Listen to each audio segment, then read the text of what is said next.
Carrying on from what we had discussed earlier regarding the two options that we have for the three opening words V'zot Torah Mincha, where both options are in agreement that on account of the anomaly of the wording Torat in the singular, halachot that are mentioned explicitly with respect to the Karban Mincha may be extrapolated and applied to other aspects of the Karban Mincha that are not specifically mentioned in the text. We had two options in terms of the application of this drash. The first from the GEMARA in Menachot that uses the drash as a textual basis for allowing the Kohen who officiates an Asham offering for atonement in the form of a mincha, that following the Kemitza, the residual flour is allocated to the Kohen for personal use. We also had an option 2 in which Rashi uses the V'zot Torah Mincha as a textual basis for the requirement that a Karban Mincha brought by a Kohen, although not stated in the text, must also have two additional items, the oil and the besamim. What the Rebbe attempts to do at this point is to justify Rashi's ignoring the interpretation provided by the Gemara in Menachot, an interpretation that Rashi was clearly aware of, in favor of the viewpoint presented by the Torat Kahanim. The answer lies in the fact that Rashi, coming from a standpoint of the Pshuto Shel Mikra,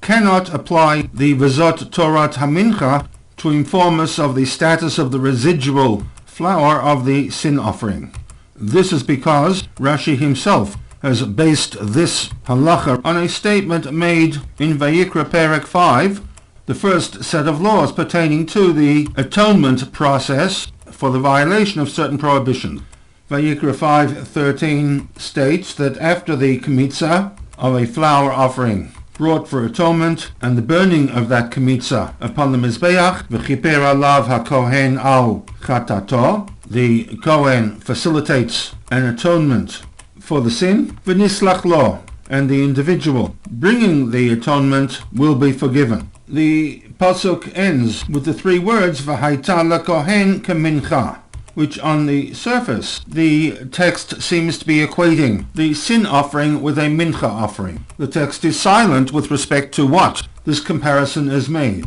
Rashi steps in and provides us with the information regarding this comparison, that kemincha, just as in the case of the mincha, v'haita lekohen, the unburnt component of these sacrifices, for which there were three options, large animals, small birds, or a flour offering, lekohen shall belong to the kohen. In the words of Rashi, the lamed, the three words v'haita lekohen kemincha, that creates a comparison between the sin offering and the mincha offering, comes to inform us al minchat choteh, the flour offering brought as part of the sin atonement, sheyihu shireha nechalim, the remainder from the flour subsequent to the kemitza may be consumed by the kohen.